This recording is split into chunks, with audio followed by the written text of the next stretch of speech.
Welcome to the show. Welcome to another episode of the Dealer Cast. Very excited for today's session. We'll be having a conversation that's really relevant to the times, but I think there's an underline or there's a takeaway here. So definitely excited to get this out. Let's just dive into it. Without further ado, the guest for today is Mr. Marc Lavoie. How you doing, sir? Very good. Yourself? I'm doing awesome, man. Very excited to have you on the show, dude. I know we've connected on LinkedIn and talked about doing this deal. Let's start with your experience, man. Tell us what you do, what you've done, and let's kind of kick it off there. Yeah. Good question. Well, thanks for having me. And at first, it just started maybe 16 years ago. I have always been somewhat of a marketing geek. I've always worked around online and websites and advertising, and started when I was 16. I made my first, if you can call that a website. It was something for aimed at automotive, but just trying to generate leads for insurance companies, but targeted to youth drivers, young drivers. So from, let's say, 18 to 30 years old. That failed like big time because I didn't know what I was doing. But I kept going until for like the next 15 years, just trying to build businesses online, build things. Must have like bought like 50 domains in total. Almost none of them worked, but I every time I would have an idea, I would try to pursue it through online, and I learned just a ton, even more than through my whole degree in marketing and management, which was a ton of fun. I did it at the Canadian Automotive Institute at the time. It's around Toronto in Canada, and then I finished it last year in West Palm Beach at Northwood University. That was a lot of fun. A lot of people would go there for the beaches, but it ended up being a really, really cool experience because it was the first time at school I actually had business owners teaching us what they have learned and where they have failed, right? And when I got out of that, I went to work for a dealership. I was groomed to become a sales manager. I did sales. I did F&I.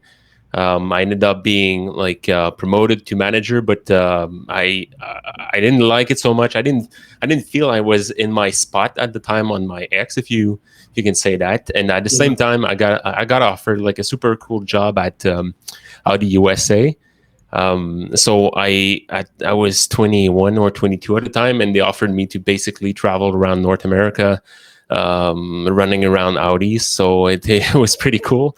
I had lots of fun there, but when it kind of ended up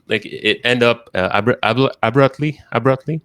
Yeah, at some point abruptly. I'm having a hard time with some words, but what happened is that one day I got to the airport and I got turned back because I didn't have a visa. I spent like 4 hours in a box being questioned. And oh man, I've never been scared in my life as much as at that time, and basically they threatened me to not being able to go back to the States for like 5 years if I followed through with the flight. So it ended up my Audi experience ended that day, and I ended up going to a company that was managing advertising campaigns for OEMs. So I got to learn a lot from management, online campaign management with Ford, GM, BMW, Nissan, Honda, and to name a few. I had lots of fun there. Then I was recruited by an agency providing websites and CRMs and advertising services in Canada. The fastest growing company in Canada at the time.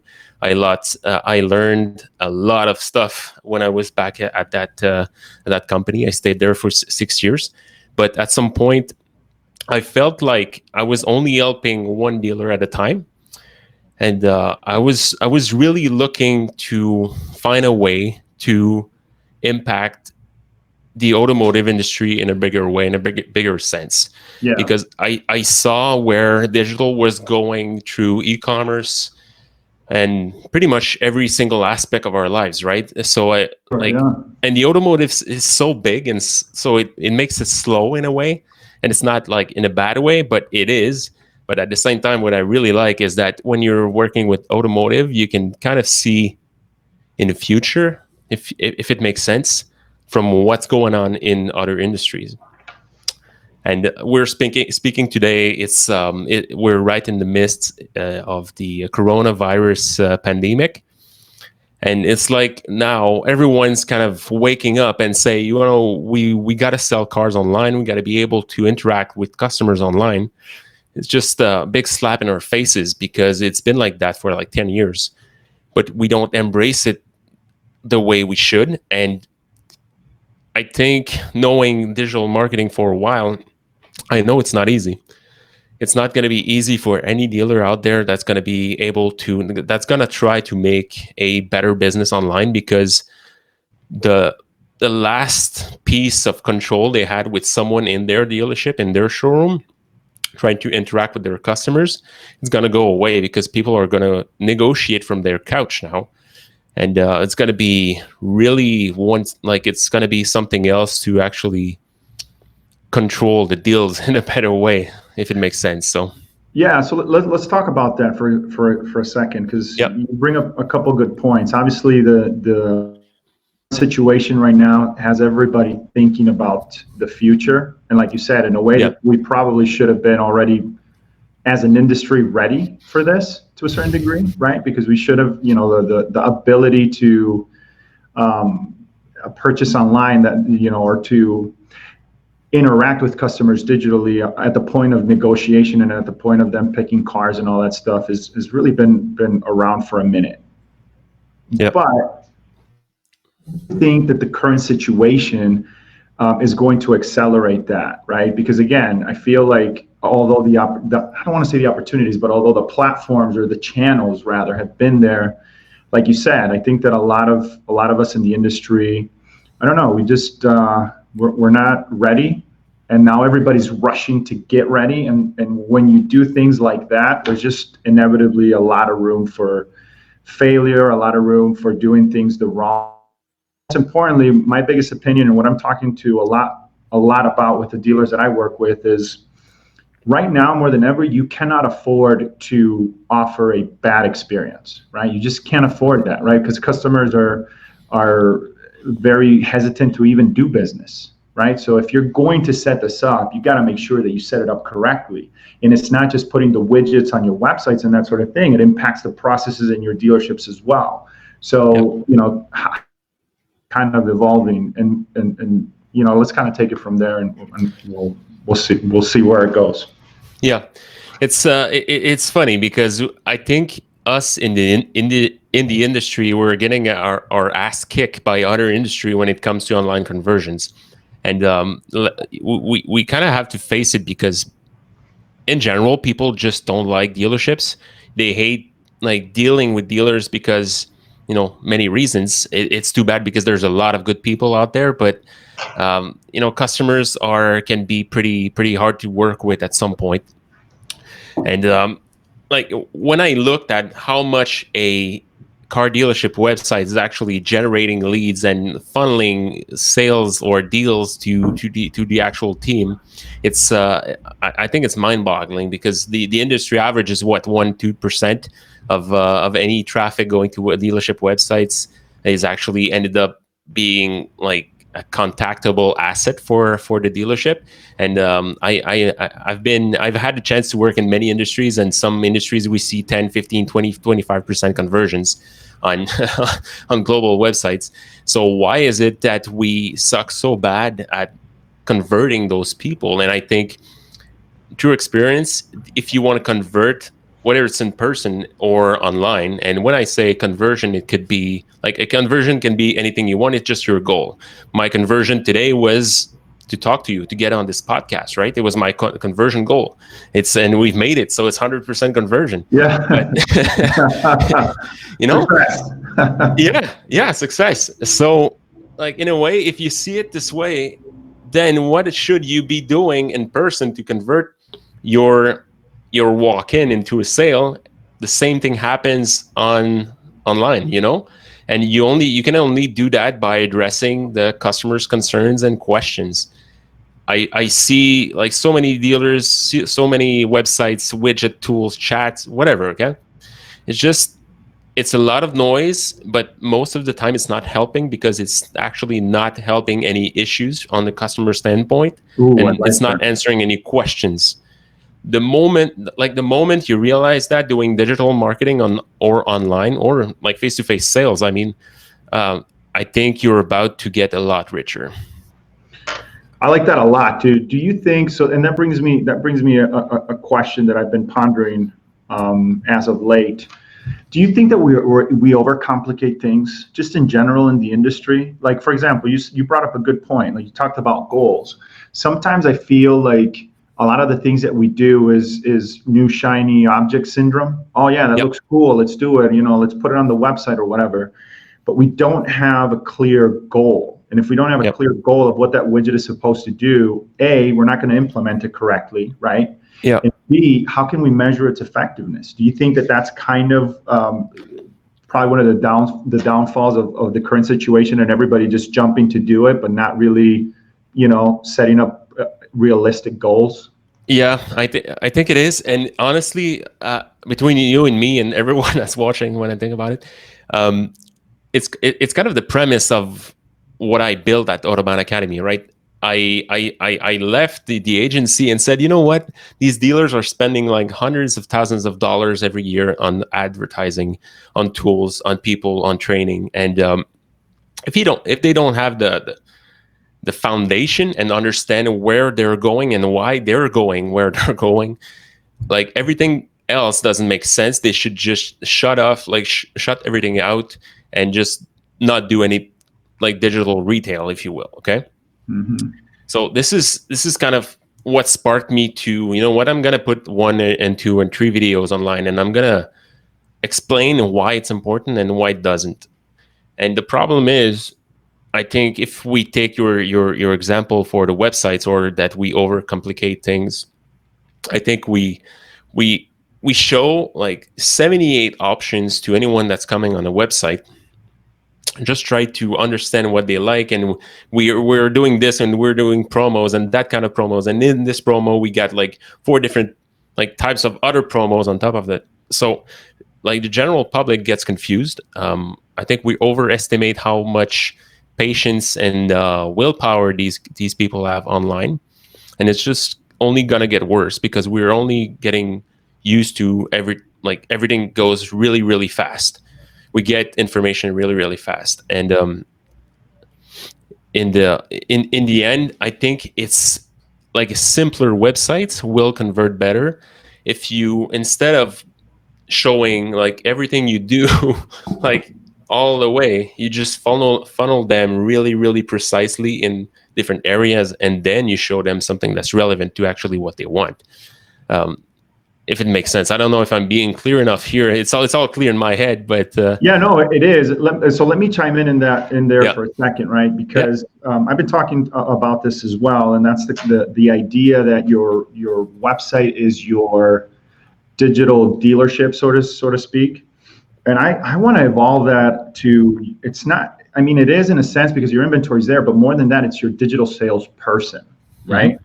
That's how you should be looking at your website. And if you look at your website like that, then it's about answering questions for all, right? Your Yeah. your website should be like, I like the concept of simple, but at the same time, it should be able to answer the question of the user or the Mm-hmm. visitor, right? Mm-hmm. As Mm-hmm. people go to your website and they have questions about the inventory or how to get access to information or call to action, or in this case to talk about digital retailing on how to buy their vehicle online, then it should be a clear pathway to that. And then once that concern, right, has been addressed, then and only then we should start channeling the customer to the next best action to take. Yeah. You can think about this. Let's talk about digital retailing for a second. right? And it's not just the customer, which is what blows my mind, but the dealerships themselves. When I have these conversations about digital retailing, they're thinking, oh, buy online, right? That's what they're thinking, a la Carvana type of experience. But yet themselves, as they implement this, they want the customer to come in. The expectation isn't that the customer is going to be able to fully transact online, although they talk about it like that, but they still want that customer to come into the store. They still want that customer to, go in the box. They still want that customer to have a physical presence at the dealership. And so the message, in my opinion, is kind of weird, because we tell the customer, like, shop online or buy online, but they can't. That there's a big gap between buying online and the customer setting up that expectation, and then still having to go into the dealership and doing all these things. And then, in my opinion, the customer is like, well, I thought I bought this car online. You know what I mean?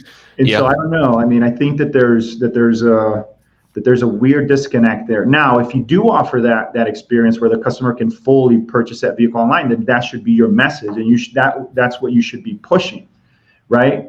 To put that widget on your website, it's not just putting it on there, it's put the widget on there, but then educate the consumer on what you want that widget to do. If you want it to just start the process online, if you just want to save the customer time by working their deal online, then that's the message. Hey, this isn't buy online, this is start your deal online. This is save time at the dealership by starting the process online. I don't know. Does that make sense? Do you agree? Yeah. Do you disagree? No, it does, and there's a few points in there, and I think it's a bit of a smokescreen, isn't it? If someone tells someone that you're gonna buy online, but they gotta come in either way. Exactly. I get why dealers do that. It's like I said, it's a major shift in control. Okay, like dealers try to control the process from A to Z, like Sure. in the front office and the back office as well, because this means, like, more control means more profit usually. But now you're asking them to shift everything. You never see that people that buyer. You do everything through email or SMS or videos for the most advanced, and then you want to expect to hit the same targets you've always been hitting. Sure. And trying to match everything the OEM is demanding of your store. And it's honestly, it's crazy. I understand. I put myself back in my old dealership shoes, and I always try to do that, right? What would I be doing if I was managing a store? And I'd be scared too, okay? Because it's unknown. We don't know. Be it as it may be, it's the most advanced stores actually pushing the online retail and pushing the buy online 100% are not achieving more than 50% of their sales, not even close through that channel, right? Right. Oh yeah. I say 15, it's closer to 5%, and me as a person, as I really like marketing, I live online.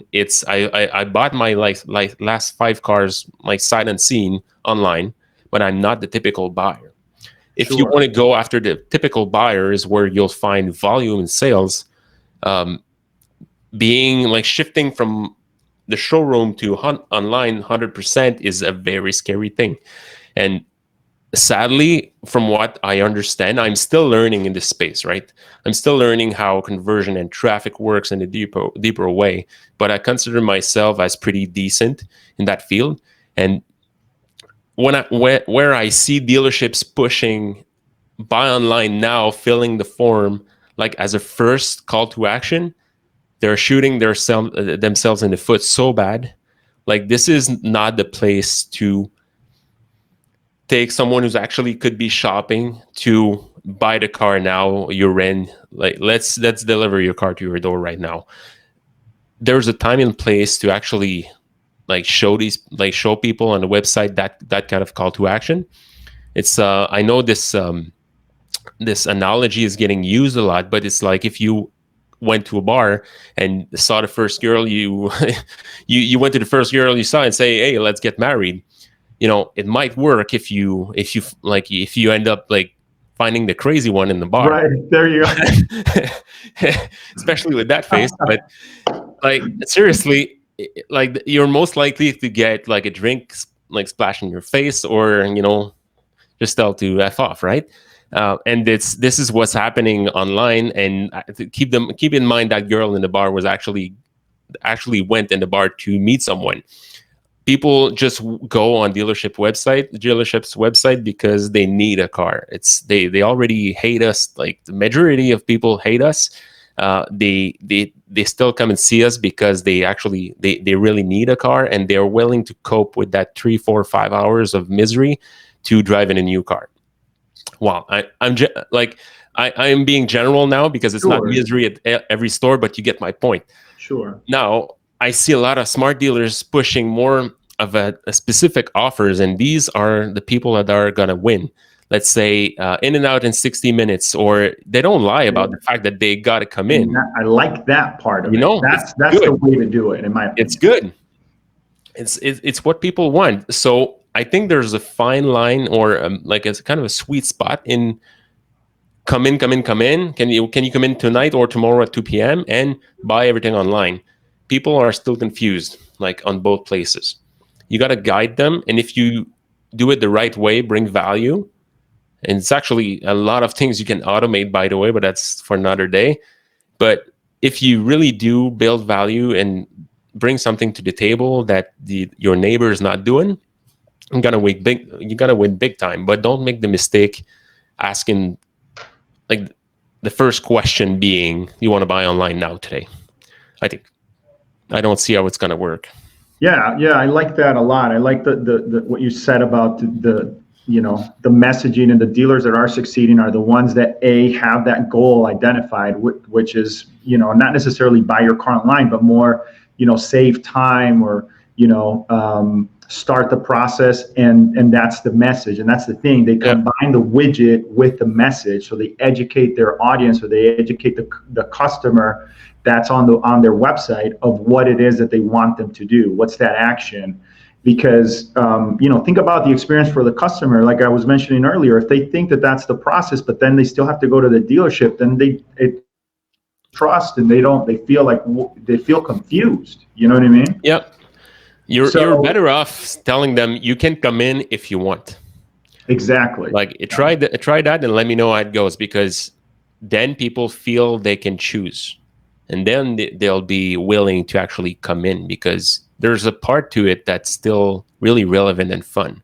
Mm-hmm. See the car, and like you see some dealers actually embracing that, but we're going to see more of that. I think the other thing that we neglect, and I've mentioned this on this season more than ever, especially after everything that's been going down, but I think that we forget in the industry the generational gap that exists, right? Mm-hmm. Like, for example, I wouldn't buy a car online. I know a lot of my friends would never buy a car online. And for me, like you mentioned earlier, because we're in the industry and things of that nature, you could buy I could literally buy a car just by texting a dealer that I work with and be like, hey, this is, and they'll get the paperwork ready for me, and I'll just go sign and get the car and go. But still, I don't. Because you trust them, right? Right, but I know the car, and all those things. I still want to get in it. I still want to smell it. I still want to drive it. I still, I'm spending money. Like, it's the second largest purchase that most people make in their life. I still want to feel that. I want to have that physical experience. And I think a lot of customers in a certain age, still, that's how they bought their cars. You know what I mean? So that's still part of their process when they think about buying a car.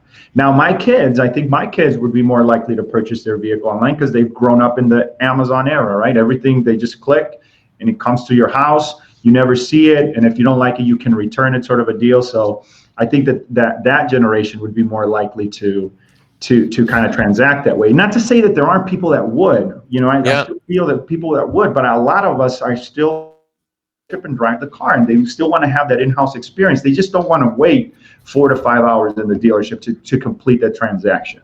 Yep. And it's funny because whenever a friend of mine is shopping for a car, I shut up, right? I look at what they do and look at how they browse the site and how they interact, and obviously I'm going to ask them how it went in the dealership.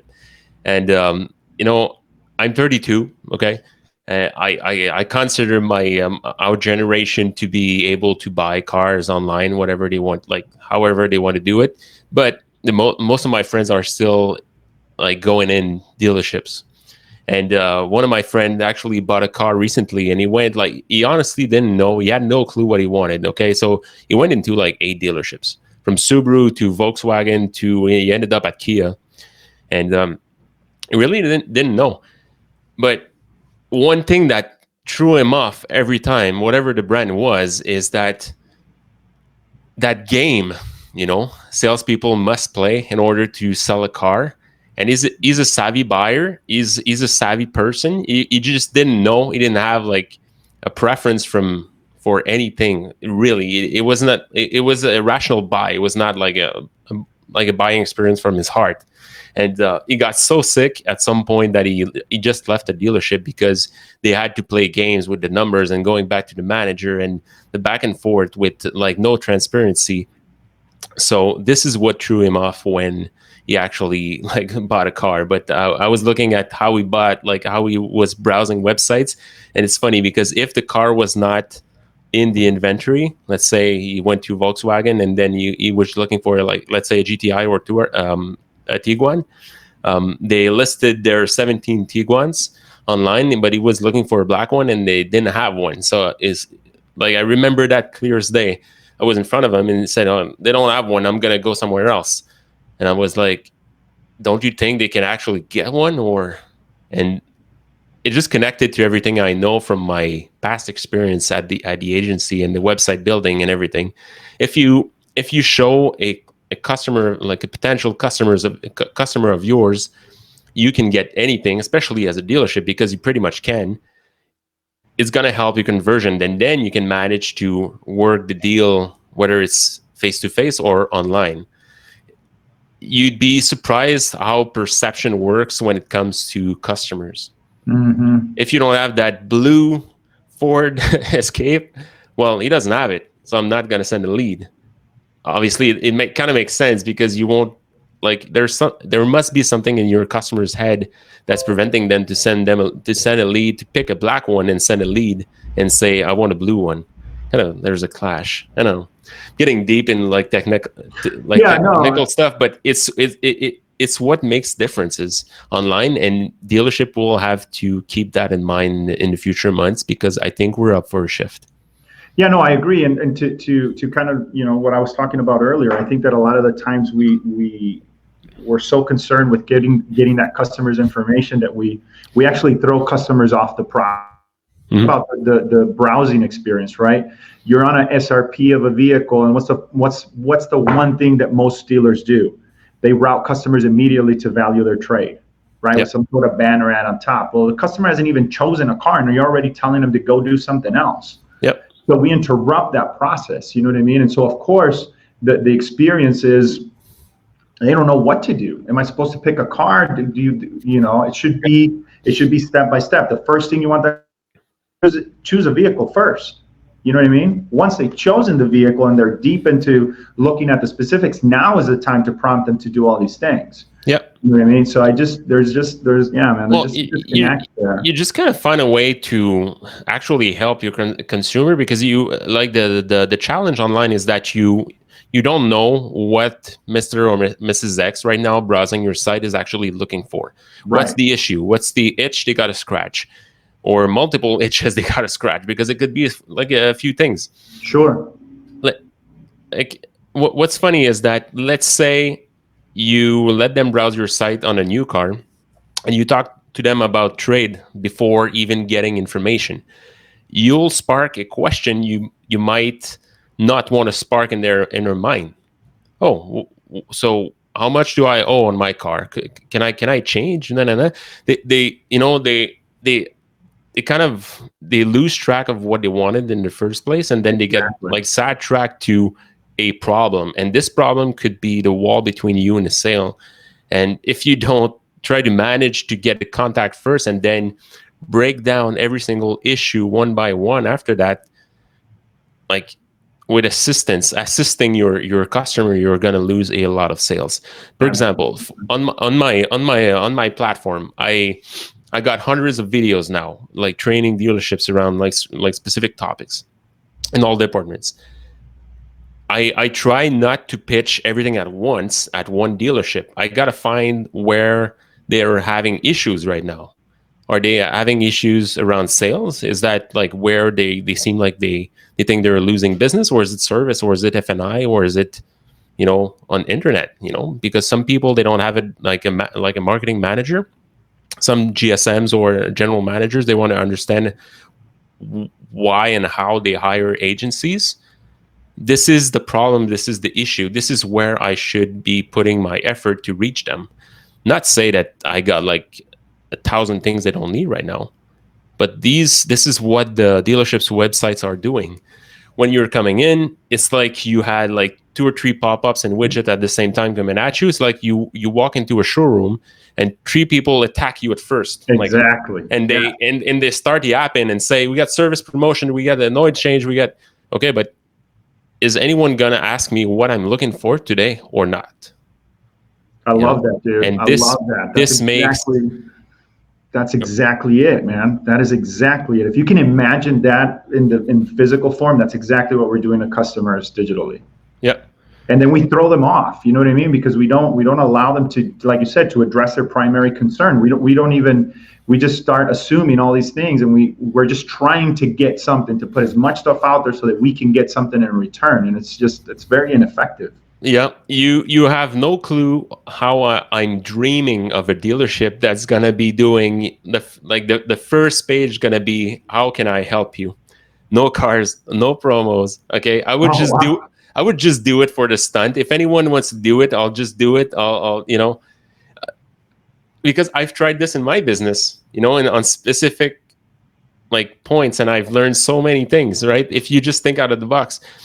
How can I help you? New cars and used cars, and then there's some software out there that you can actually manage to use voice to, so you can go really deep and think outside the box on this thing. I'm not saying replace your website, but you can just try something else and say, you know what, just focus your attention around the consumer and not what you have. Exactly. Because we're polluting like the web with our advertising, and not considering anything the customer actually wants or needs when they come in.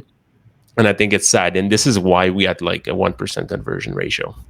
Yeah, dude. I love that. Love it. So we're getting real close to that time, but I wanted to talk about something here really quick. Just spend a couple of minutes fire away before we talk about you and how people can get in touch with you and all that stuff. But you alluded to this before we started recording, and I want to develop that a little bit. And you talked about, you said that one of the things that dealers should be doing, or that you're helping dealers do, is to come up with strategies, messages that are current for the situation, but they're going to carry over 6 months from now. You know what I mean? So can you talk a little bit more about that? Like, what do you have in mind, or if there are any tips that you can give to the dealer community on that?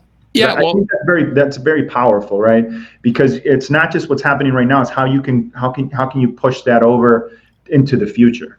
Yeah, it's just a matter of being what we call evergreen, if you will. It works for this podcast today. It works for your business, my business, every dealership like out there. It just means that the current situation requires a lot of efforts, and we work hard really to get a grasp of everything that's going on and helping our customers.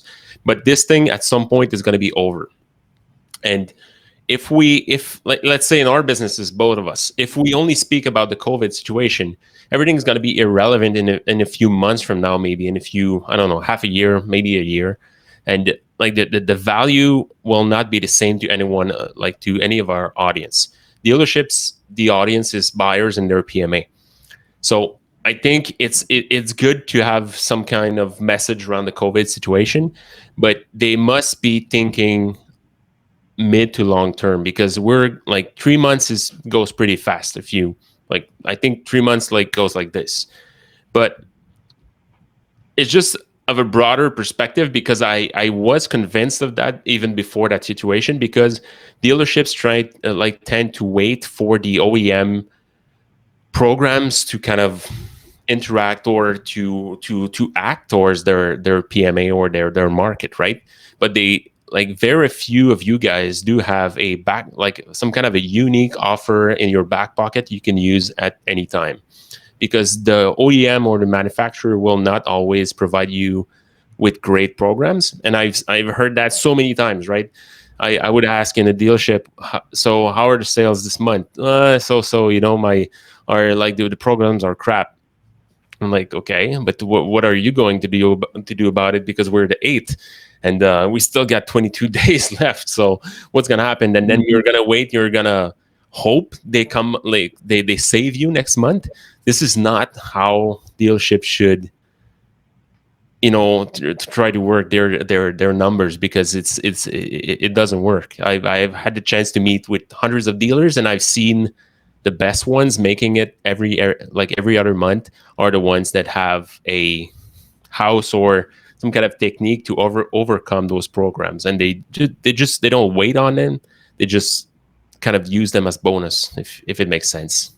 Sure.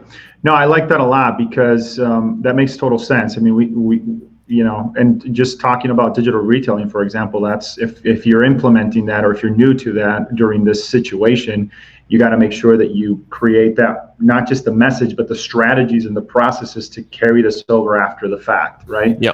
I think that's very smart, and it's something that dealers should definitely be considering. Not to mention that, especially for those dealers that are shut down and they can't operate, Yep. There's going to be pent up demand. There's going to be customers that haven't purchased that because they can't, or they're afraid to, or whatever. But when things settle, customers are going to come out to buy, and we have to be ready for that.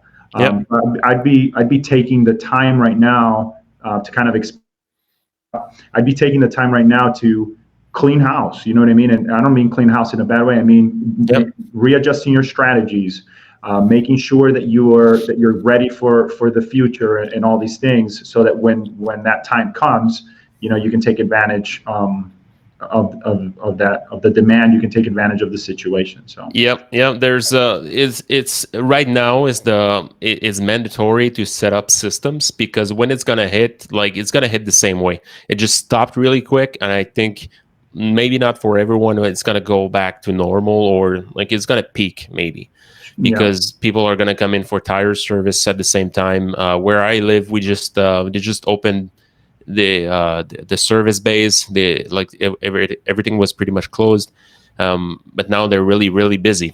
And I think in this case, when you know what's coming, you can choose. Let's take online retail, okay? Because this works for now, and it will work for 6 months from now. You can set up 2 or 3 scenarios where you funnel people, so you could actually do it the regular way, like online plus showroom way, and then you could go to scenario number 2 and say online plus video call, or say scenario 3 online only, right? And then you can offer this to customers. One, it's going to be clearer to understand on the customer standpoint, because them too are confused, and it's going to be easier for your team as well to manage and to manage expectation towards the new processes, because change management is the hardest thing you can go through as a dealership. Sure. And it's just looming like this right now, just to happen, and nobody knows where it's going. So you're going to see some smart people actually benefit from that whole situation, because they set up just a few tracks their team can really refer to when it comes to going back to business, if it makes sense. Yeah, totally.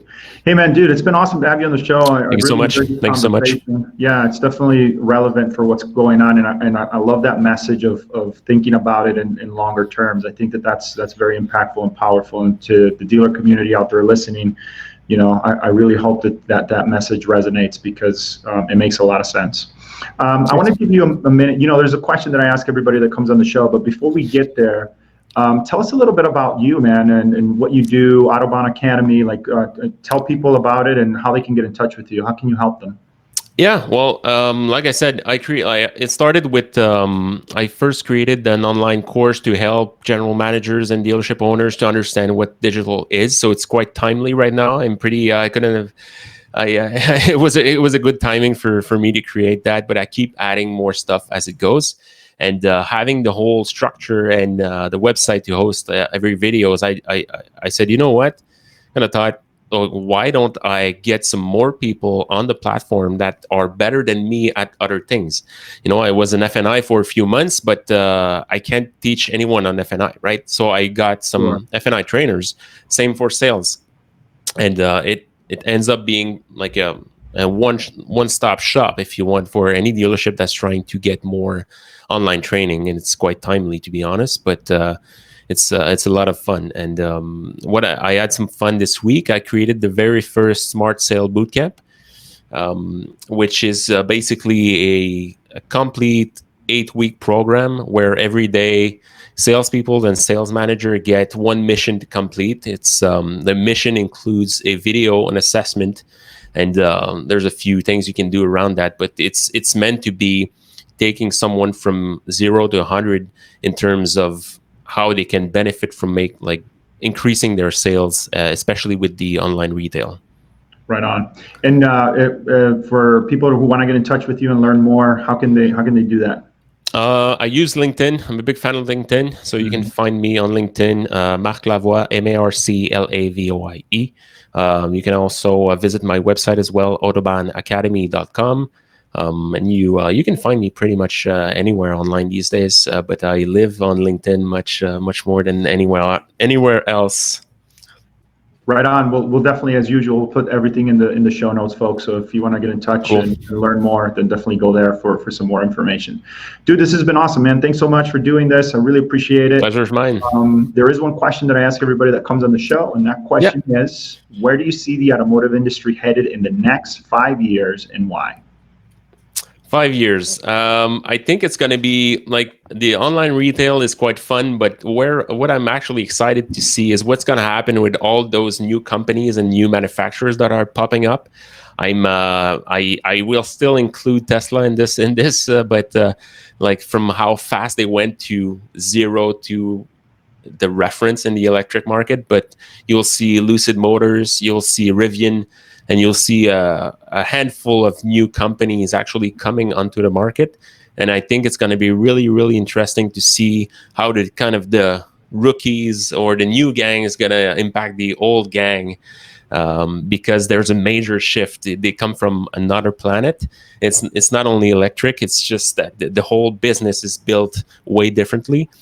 A few of them will be acquired by bigger ones, but I don't know where, I don't know why, I don't know when. So, right on, man. Nobody's ever talked about that, but that's a great point. I really liked it. Yeah, for sure. Well, listen, man. Thank you again. I really appreciate you coming on. Great conversation. I really enjoyed it. Thank you, Herb. That's all the time we have for today, folks. If you like this podcast, if you like this episode, please share it. So that people can take this information and take it back to the dealership and implement in their day-to-day. Thanks again for tuning in. That's all the time we got. And as usual, we'll talk later. You do not want to miss it. Got a problem in your store? This show might help you fix it.